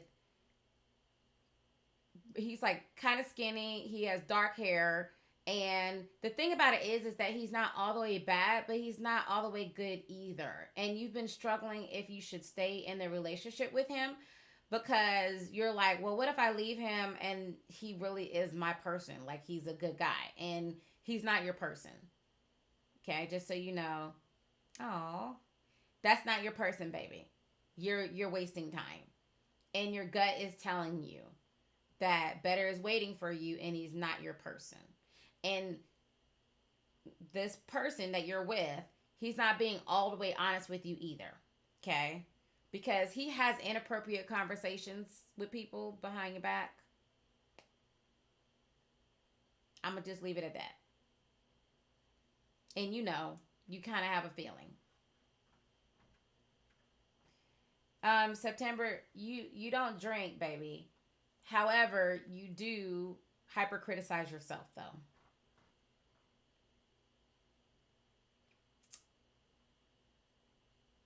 you do hyper criticize yourself. And in hyper criticizing yourself, then you often see other people's imperfections. And because of that, you're also emotionally unavailable. And you're not emotionally unavailable because you're a bad person, or not because you're not loving, because really you are a softy cake, but you are closed emotionally. So when you do attract somebody, you attract people who are emotionally unavailable. And that's because your heart does not feel safe. It does not feel safe. Congratulations, Cynthia, sorry, on booking your spot. Davita, congratulations on this being your first live.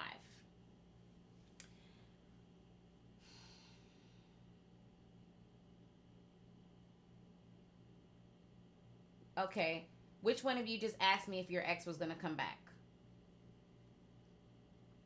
One of you just asked me if your ex was going to come back. I'm struggling with a relationship with one of my businesses, and I'm trying to decide whether to get out of it or not. Are you able to speak on that? It's been a lot.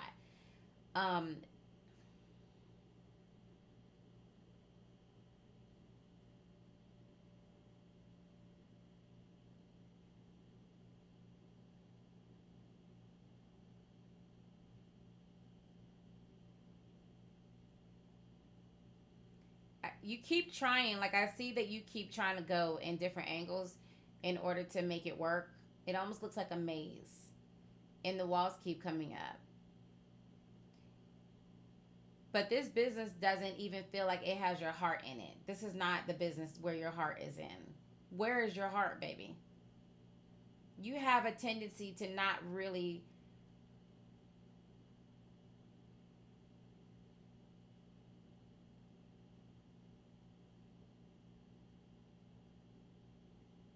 you operate based on your head, not alignment in your heart. And because you operate a lot in your head and not alignment in your heart, even the things that you are able to accomplish is not completely fulfilling. The part that you're missing, even in the businesses that you're doing, is the full presence of you. And also, what I'm getting is that's what your relationships are missing, the full energetic presence of you.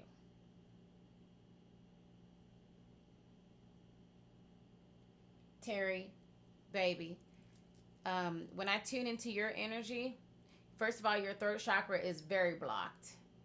You have a hard time speaking your truth.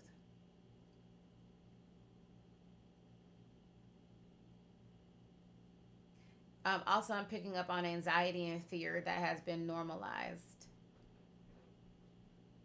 Playing it small.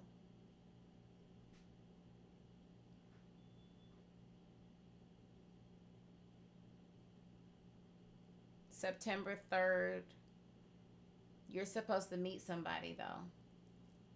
You're supposed to meet somebody on September the 3rd.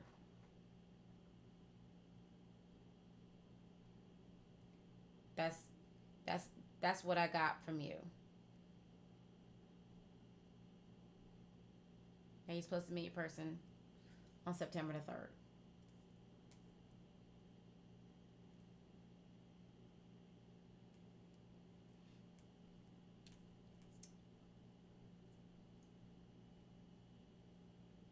You said it's your fiance parents for you. Um,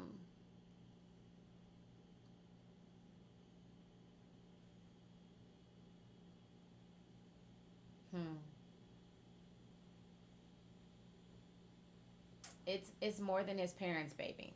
It's not just his parents. You're not telling yourself the truth. You're not telling yourself the truth when it comes to this relationship. Your gut is telling you something. That's what I'm downloading is I can't tell you what it is because you don't want to hear it. However, you are going to have that moment where you tell yourself the truth. Vanessa, baby, you're going to have to stop operating out of fear, honey.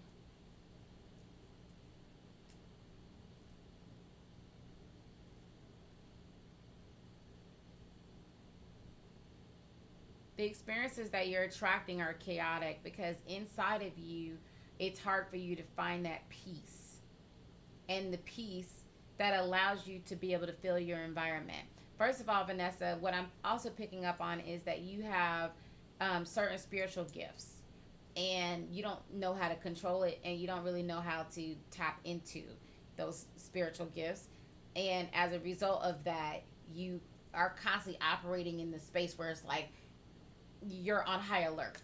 You can't think, you can't allow yourself to feel, you can't allow yourself to tap into your body, to tap into your intuition.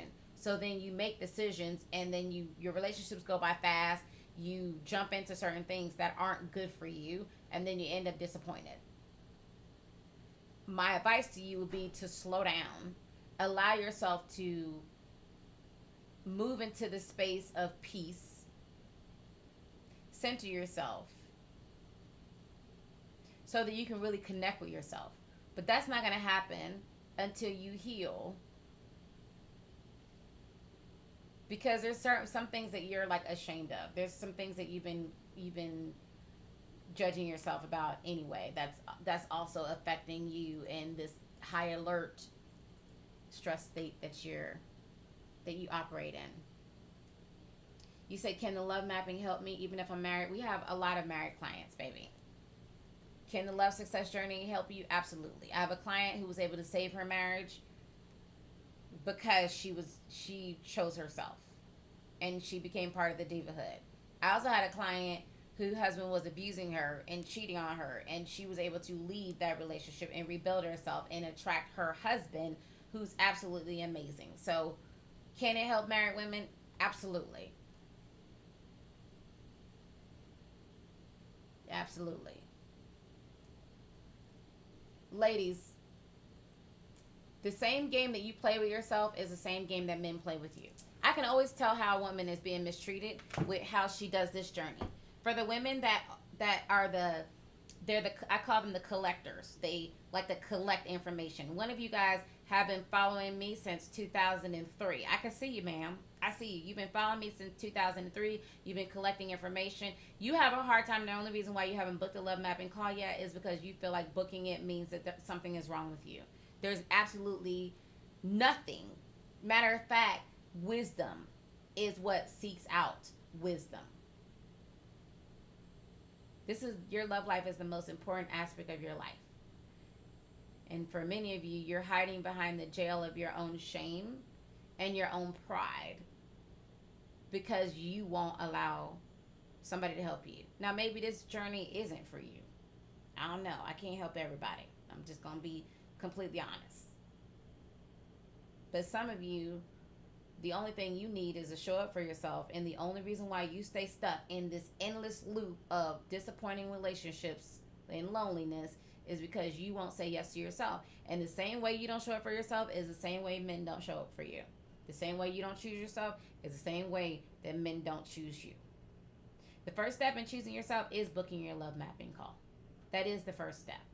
Because it's not that you need to get any more information, ma'am. You're not unsmart. What you are is your nervous system and subconscious mind has been misprogrammed to sabotage you from attracting healthy relationships. That's what it is.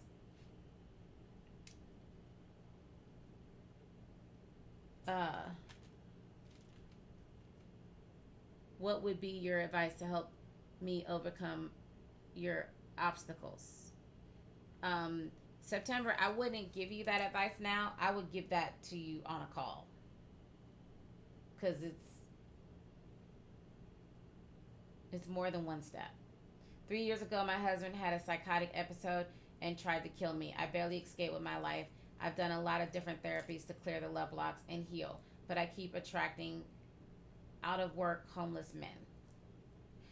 How many of you guys want to know why for many people therapy does not work? I usually get the clients who tried therapy for years. For many of my students, they tried therapy for a very long time. And they will say over and over again, therapy did not work for me. Did it make me realize what was going on? Absolutely. Did it give me awareness of what was wrong? Absolutely. Was I still battling depression? Yeah, absolutely. Was I still struggling with anxiety? Yeah, Absolutely. I was. And the reason why is it's not enough for you to know what's wrong. It's not enough. If you're not rewiring and reprogramming your subconscious mind so that through homeostasis is gravitating towards normalizing healthy relationships, then you're just going to be in this endless loop because the trauma is still there, existing and permeating in the back parts, the subconscious parts of your mind. Your nervous system needs to be retrained, and so does your subconscious mind. It's not because you're broken, it's not because something's wrong with you.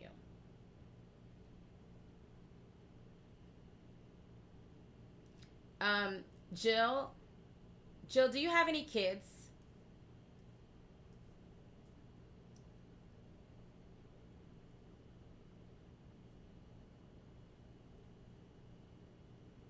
Jill, do you have any kids?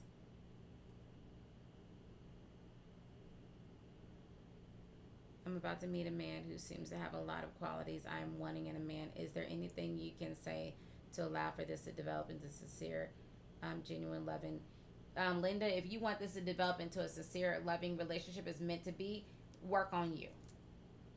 And when I say work on you, I mean do the right work.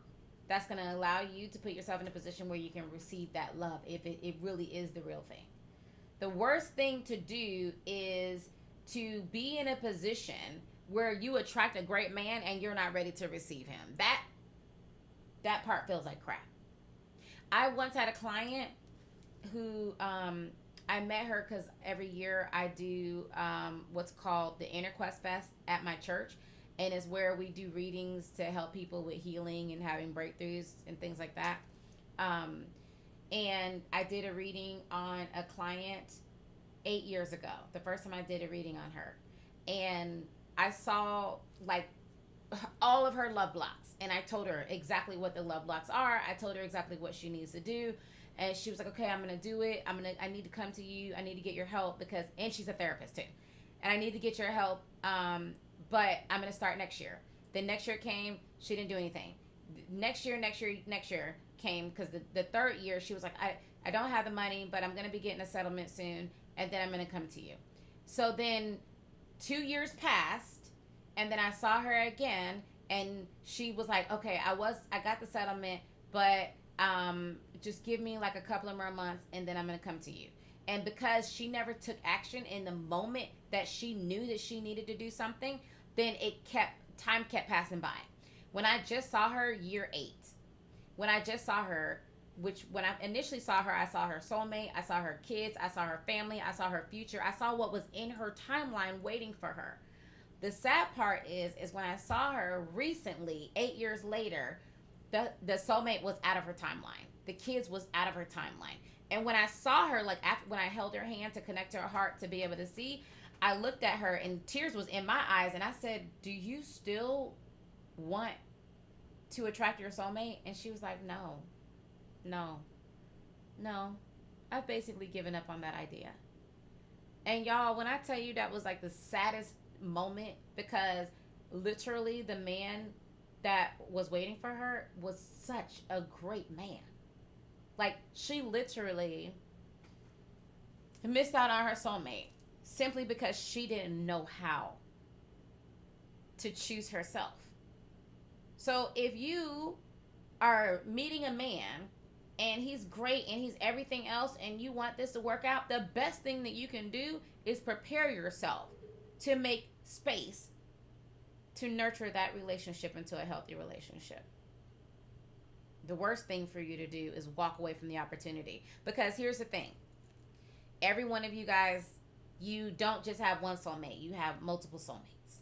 And when I'm doing a reading, I can see like, I'll look like up to maybe like 3 or 4 timelines. Maybe even 5. I'll see up to 5 timelines.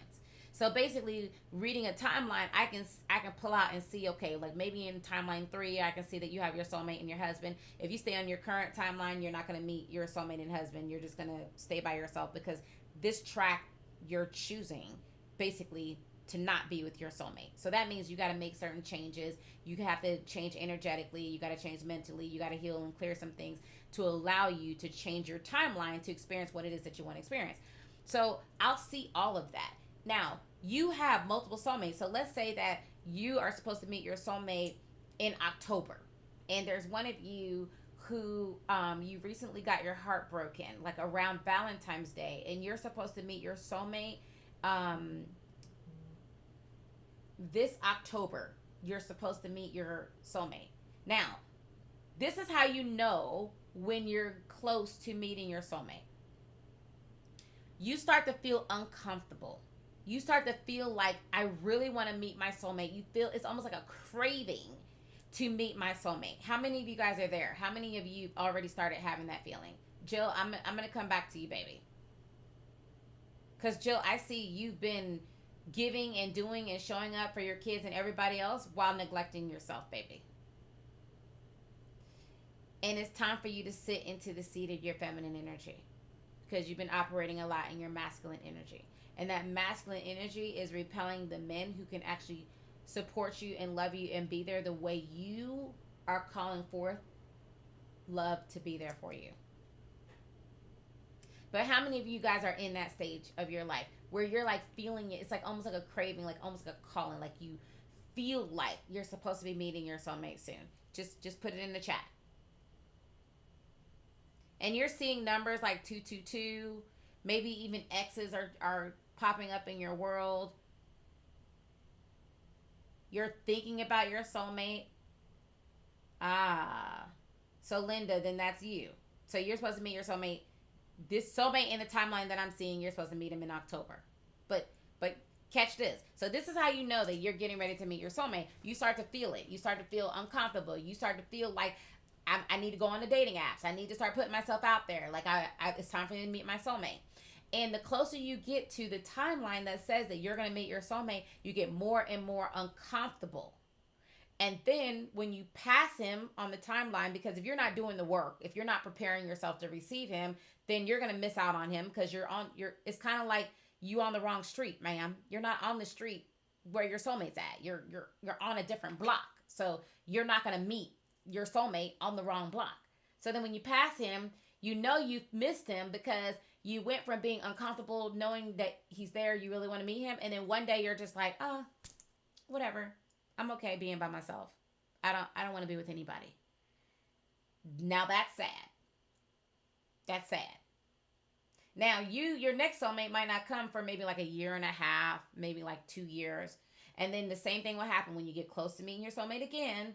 Then you'll start feeling that uncomfortable feeling again. You'll start feeling that awareness that I need to start doing something or receiving him or what have you. And if you're not doing the steps in order to prepare yourself energetically, mentally, emotionally, in order to receive him, then you'll miss him again.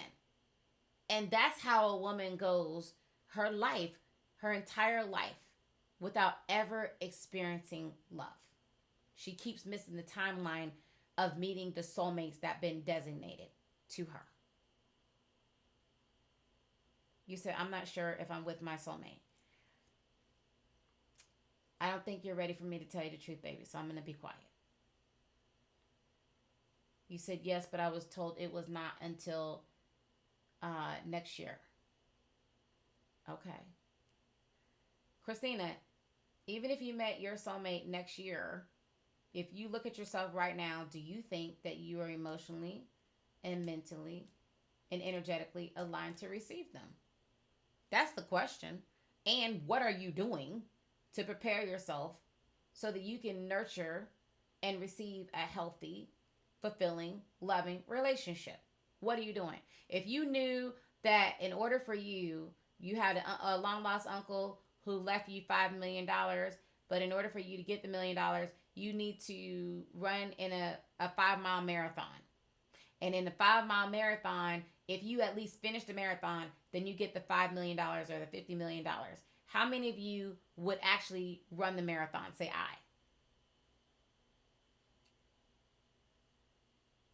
How many of you would? You would actually run the marathon. Put it in the chat.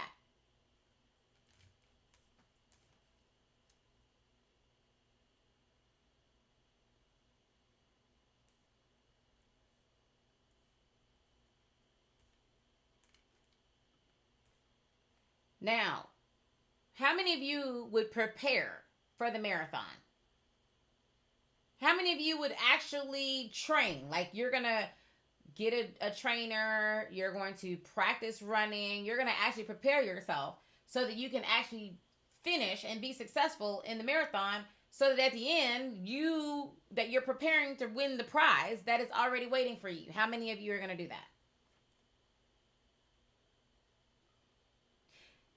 For many women, they will actually not even show up to the marathon, or show up for the marathon unprepared for the marathon, so they can't finish the marathon. Or they will show up for the marathon, run halfway, and then sabotage them during the marathon because they did not properly prepare to complete or win the marathon. And that is how many of you treat your love life.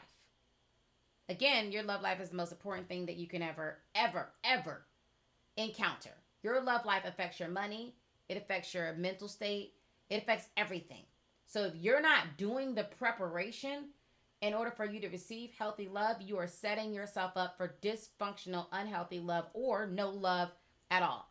So for those of you who have chosen yourself, congratulations. For those of you who still want to choose yourself, I'm going to celebrate you by giving you basically the dating Bible that you will find nowhere else, that has taken my 2 decades of training and helping over 180,000 women to be able to attract love. And it breaks down like how to properly date certain type of men based on his archetype and who he is. How do you dress for the type of man that's the romantic, or the man who's the entrepreneur man, or the man who's the corporate man, or the man who's the investment man, or the man who's the luxury man. Like, there is a science to all of this, and everything that you need when you are out there dating is in this book that I only offer for my Boss Diva University students. But for those of you, to celebrate you for showing up for your love mapping call, then you will get this $2,700 guide that will help make your dating life easier. Plus, you will get the Love Lux kit. And for those of you who are actually booked, like you booked your love mapping call, then you get this book. One of you are going to get this book with my signed autograph and my kiss, because I put my kiss, those are my lips. I put my lips in the book. So you're going to get a signed autograph. So we're going to see all the people that's booked. And based on that, we're going to pick one of you.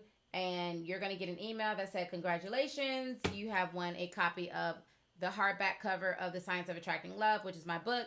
And for all of you who have tuned into this live, I love you. I appreciate you. I appreciate you for following me, for liking my videos, for all of the support that you have given me by allowing me to serve you. And if you listen to nothing else that I say, baby, listen to this. You are the prize. You have always been the prize. No matter what anybody's ever said to you, no matter how anybody's ever treated you, you have always been the prize. And when you rise up and heal, and when you finally choose yourself, then the right man will rise up and claim you as the prize you've always been. I love you. God bless you. Have a good night. Good night, ladies.